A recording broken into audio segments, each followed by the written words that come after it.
So today, we continue our series, Stepping into Love, Reclaiming Our Personal Power, and today we're talking about the power of decision. This is one of my favorite subjects. Well, they're all my favorite subjects because they're all interrelated. But I was listening to a song at the gym on Friday while I was doing the stair climber. And I'm training to go on a big hike in the Himalayas, and so I'm there doing I think I did 110 flights on Friday, and I'm playing Meatloaf. And Meatloaf, the song I was listening to is, oh my gosh, I'm slipping now. Something about a kiss. I'll leave it at that. It'll come to me later. A kiss is a terrible thing to waste. Think about that. A kiss is a terrible thing to waste. But then there is a line that comes out a little later in it. What if that could be me? Think about that line. What if that could have been me? And they were talking about, I hadn't done enough, and that person could have been mine. Or that event or that experience could have been mine.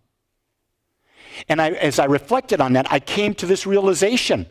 The reason it didn't happen was because there was no decision for it to happen. We sit back and we allow life to happen to us. We'll be there. You know, I go back to when I was in high school. Now, Can some of you, Brett, you're in high school, you don't have to remember it, but the rest of you, can you remember high school? Can you remember a person that you admired, that you may have had a secret crush on, but you never asked them out, you never talked to them, you were too shy? I do. And then so I went back to my 50th reunion. And these people were there, and I talked with everybody. I was no longer shy Lee. As you think I was never shy, but I was. I was highly insecure. When a boy's in his teenage years, a boy is a highly insecure for the most part. There's no doubt about that. Let's just put that on the table. And all of a sudden, I'm talking to people that I would have never dreamed of talking to because of a misperception here. And I didn't make the decision then that I was good enough. So we're going to talk, and we're going to explore this in depth. I want you to go here. Where we put our attention creates our experience. It is and always will be our decision on where we put our attention. Do you get that? In quantum physics, they talk about that everything is present everywhere at the same time. That's the quantum field. But where you focus, where you shine that light in the quantum field, that's the experience you draw to you. So what is that experience? What is the light you shine? It's where you put your attention. So you can look at the economy today, and you can put your attention on a million different factors, and you can draw a conclusion as to how that economy affects you. And if it's not good, all you have to do is you have to shift your focus. It's where you're putting your attention. Where are you going to decide to put the intention? In the worst depression that we're aware of, and that was in the mid-30s, more millionaires were created than ever. How's that possible? There were more people made poor, more people went bankrupt. Because certain people put their attention on wealth, not on lack. And I'm saying this because I think today we've got a lot of negative energy out in the world today.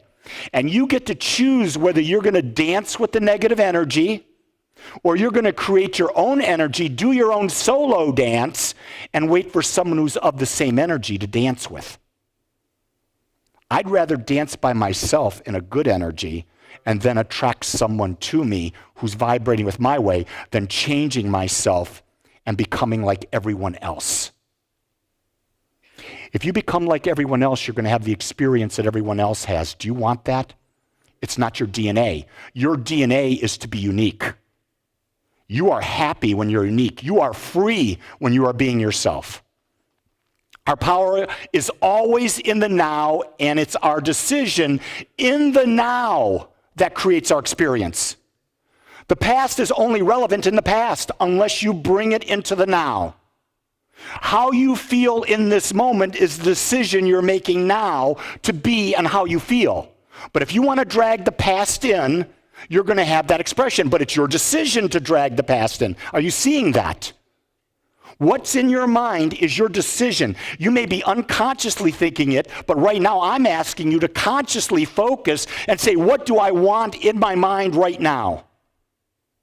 And the key thing is, remember, we're in this physical body to experience life. That's why we're here, to experience life. No other reason. And guess what? There is no set boundary on what we can experience. There's no plan for us other than the one we either consciously or unconsciously create for ourselves. We talked about this in our class this morning, how we believe there's a universal law. That law is the creative power in the universe. That law is creating for everyone what you plant into that law by the sum nature of your thought. If you plant an apple tree, it's going to give an apple tree. It's not going to give you a pear tree. This creative intelligence does not go in and say, this is better for Lee Wolak. No, it gives back who Lee Wolak is putting into it, which is the sum nature of my thoughts. So what does that say? I'm 100% responsible for how I experience life. Notice I said how I experience life, not what happens to me. There's a real critical thing there. I didn't choose for my dog to be diabetic. I did not choose for my dog to be partially blind. But I can choose how I respond to it and how I deal with it. That's the key thing to remember. No decision is a decision. Do you get that? Not making a decision is a decision to keep everything the same. When our mind is closed, we leave no possibility for growth. So if you're inflexible and you're not willing to see something beyond the current thought processes that you have, your life will continue in the same path. No change. You're making a decision. And that decision is to keep it as it is because you're not willing to enter into a new form, into a new idea. And guess what? When you step into the new idea with a new decision, it's going to be scary. And it's going to be exciting. You're going to have both of those feelings. Anyone here remember when they started a new job their first day? Oh my God, you had butterflies. You were so excited. First off, they gave me this job offer. I get to move to Dallas. They're paying for my house. I'm going to be a member of senior management. This is just freaking great. And then on the other side, you're saying, oh my God, I had 13 years experience with the other company. I had a proven track record. I had all these relationships that supported me. I knew where all the grocery stores were, everything where I lived when I was in Rhode Island. I had all this comfort. So guess what? In that moment of taking that new job, I was both supported and challenged, wasn't I? And that's true in every aspect of life. You're always going to be equally supported and challenged. And when you realize that, then you make a decision understanding that yes, I'll be supported, and yes, I'll be challenged. And guess what? Then it's not so scary. But if you're attached to the idea that it's got to be one way and only one way, you're setting yourself up for some not very pleasant feelings. When we become aware, the basis of all our decisions aligns with us knowing what love is. So the basis of decision is understanding, knowing what love is, who we are, and what is in alignment with the hierarchy of our values. And we get a connection with life. So first off, who are you? You're the individualization of infinite love. You're the individualization of God. You're the child of God. Whatever language you want to use. You are that. And when you understand that you are that, you know that there's a power in you because you were given the freedom because you're made out of that. You're made out of God. Everything about you is God in expression. And it is responding to you because God said what to you? The Bible said it this way, it is done unto you as you believe.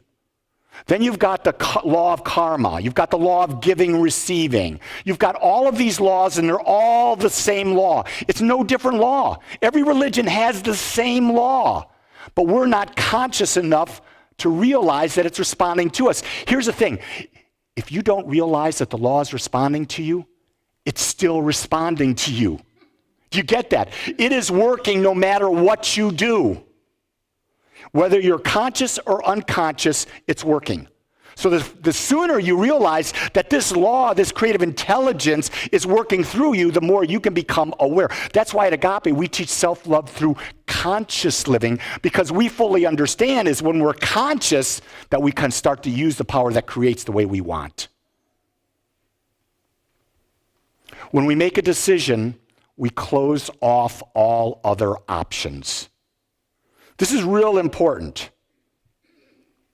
When I made a decision to quit smoking in 1984, March of 1984, I said in that moment there was no possibility that I would ever take up a cigarette again. It wasn't until I tried to quit. I think I'm going to try to quit smoking. That's not a decision. Do you hear me? When you put I think I'm going to, I will do this, I'm going to try, those are not decisions. Do you get that? But when you say, I am now a non-smoker, that's a decision. The same thing happens with alcohol. I don't drink. It's just that simple. I don't drink. When you make a decision, you're closing off other ideas, any other possibility. Now, the key thing is, remember, you have the ability to make a new decision. Doesn't mean you have to stick with your decision. You make the decision, but then when you're changing the decision, you want to be aware, you want to be conscious that the new decision is going to raise you to a higher level of expressing yourself, i.e. marriage. What have we got? 50% of the people in this country, at least, are divorcing? Just a statistic. So are the people that are divorcing, should they have stuck with the partner? Well, no. Why? Why are we in relationship? We're in relationship to support and grow each other and have fun. And if the relationship is no longer supporting and growing each of us, then it's time to make a new decision to find a relationship that is. So what I believe is, I'm a sort of a believer in like serial monogamy. Make sense? I have friends, one friend's been married 5 times. Last marriage, it's now 27 years. They took that many times to find the marriage of the partner that's doing and supporting and growing them. In my case, I've chosen the same partner for 47 plus years to support and grow me. Now, in the course of that 47 and a half years, we've been many different people. I'm not the same Lee I was when I married. I'm not the same Lee 10 years into marriage. I'm not that same Lee at all. I am different. The only thing different with my wife is that she changed the color of her hair. Other than that, she's the same woman. She's an angel. She's loving. She's caring. She's giving. I don't know how I got her. I have no idea, because you didn't know Lee Wolak when Lee Wolak was 21. Oh, I was obnoxious. I was not shy.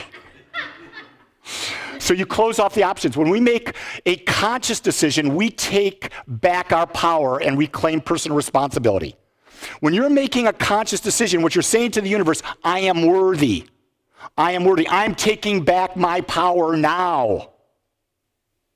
It's when you're unconscious or you take other people's decisions for you that you give your power away.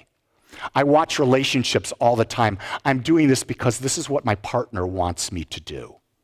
Whoa, I say, stop that. What do you want to do? Well, it'd be better if I just do what my partner wants to do.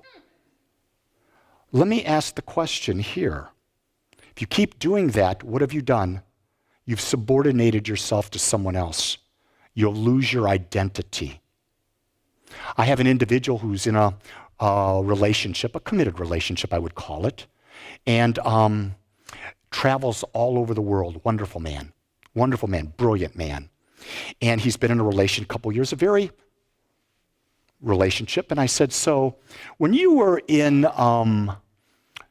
in this city. I'm not going to name the city, but you were in this great city and you had this suite and you had this view and that. Did you two have a wonderfully romantic time? He said, no. The next week he was in this other city and it was on the water. I mean, the suite, everything was great. Did you have a romantic time? No. I said, did you want to have a romantic time? He said, yes. And I sort of said, so why are you in the relationship? And then it came out.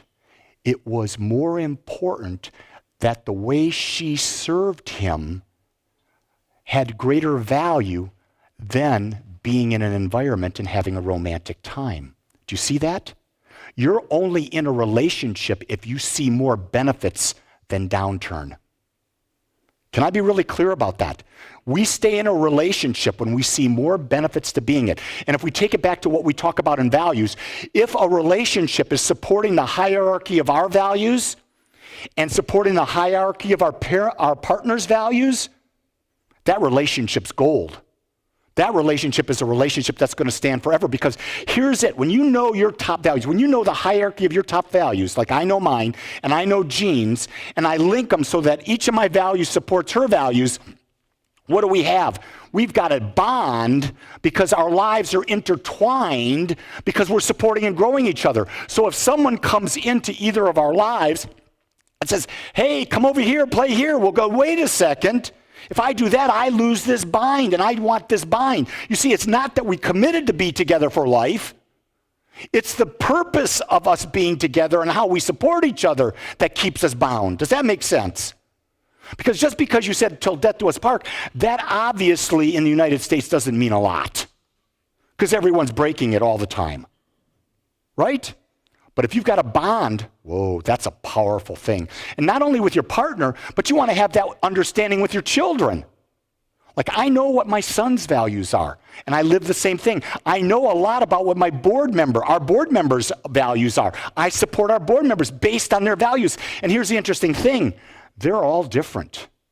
There isn't one person that has the same values that I've ever met, at least a hierarchy. So you've got to become in tune. You've got to become what? Conscious. And you've got to make a conscious decision that you're going to live in awareness that your purpose in life is to support these people because these people are supporting you. Does that make sense? Because it's so much easier and so much fun when you're doing the journey with other people. I've done a lot of silent meditation. People know me for a while. No, I've done it in India. I've done it at Vipassana 7 times. I've done a lot of meditations.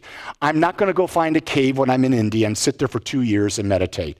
That is not why we're on the planet. That doesn't bring us into any state of enlightenment. We were born to be conscious and interact with each other. I have a real clear decision that that's how life should be for me, not for you. Once we make a decision, we always have the right to consciously change that decision. You have the right. That's why we communicate. There are things in my relationship that I'll make a decision, I live it for a while, and then I change it. I made a decision to be a vegan in 2000, right? Went vegan, went 19 years.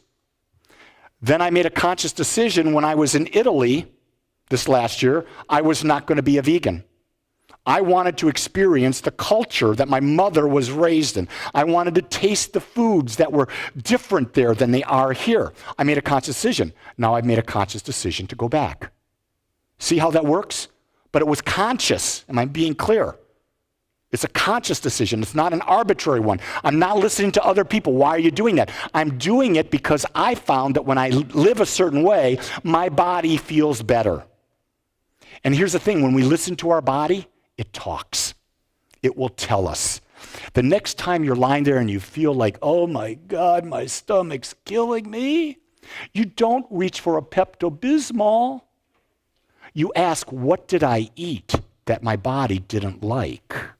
That's a good question. Free will is the ability to make your own decisions. This is the greatest gift we were given. When we were born, we were given the gift of free will.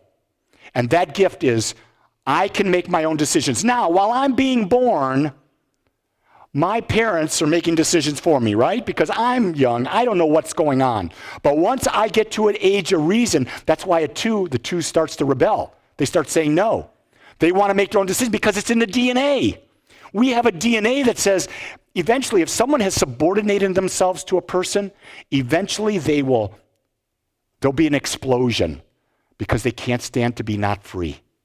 Freedom is the thing that we value the most, and we have the ability to change our decision in any moment. Remember, it's our DNA to become and experience more. The decisions we make will either move us toward or away from that goal. Think about that. You know when you make a decision and you start down the path, whether you feel better, you feel challenged, you feel supported, you feel good. That's telling you it's a good decision. When you make a decision and you go down a path and it doesn't feel good, it's negative and it's not what you want, that's time to make a new decision. Your emotions are your guide. Think about that. That's what emotions are. They're giving you a guide, whether you're on the path that you choose or off the path that you choose. So if you've got a person in your life and every time they come into your life, you don't feel good, it's time to give them less time. It's to make a decision to honor yourself and give them less time. Why? Because you're allowing it, are robbing you of your free will. And when you reclaim your free will, my God, there's a freedom that comes up in you like you've never felt before. Nothing feels better than free. What is debt today? Modern day slavery. Do you realize that? If you are in debt, there's a part of you that understands that you owe something to someone else and you can't get out of it and you're enslaved. The key thing is you got to realize that the system that's set up around you is about getting you into debt. Think about that. Buy more, buy more. Commercials, look at the Super Bowl. What were they doing? They were paying $5 million a commercial to do what? For you to buy more stuff. And how do you buy it? Hey, you got a credit card. Go into debt, 24% interest. Love ya. The banks thrive on your credit cards. I use my credit card. I'm going to tell you right now, I looked at my finances at the year end. I review everything on a credit card. I charged $72,000 last year. Do you know how much interest I paid? Do you see that zero? Do you know how many late fees I paid? Because I look at the credit card like it's free money. It's a checking account for me. And at the end of the month, I pay it off. I don't spend anything I can't pay off. That's the mindset of a millionaire. Are you hearing me?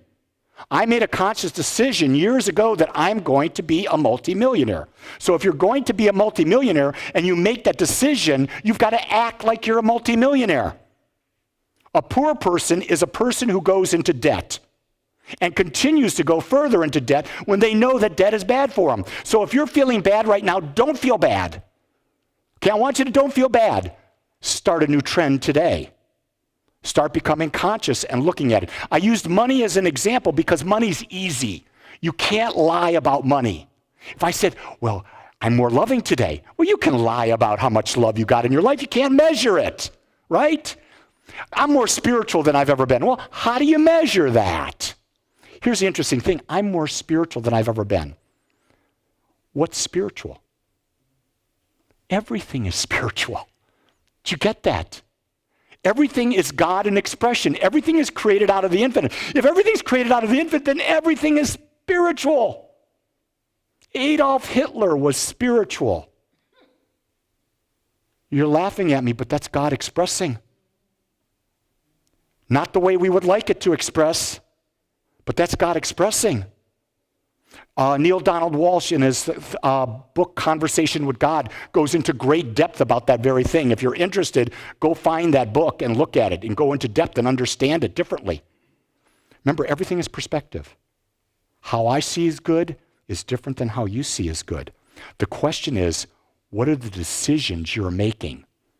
And the decisions you're making are causing you to create filters, and the filters you create are how you see and how you experience the world. So if you truly want to step into love, if you truly want to reclaim the power within you, then it's up to you to make the decision to do so. I want to thank you for joining us today. I'm so grateful that you took your time to watch or listen to this message. If you found this message beneficial, I would ask that you go to our website, agapecsl.com.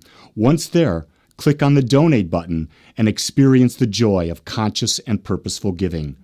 Or if you would like, text your gift by simply dialing 972-532-6976. It is through your gifts that we are able to bring this message to you in the world.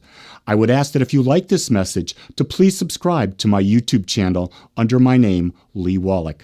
Again, I want to thank you for joining me in the Agape community as we learn how to better self-love through conscious living.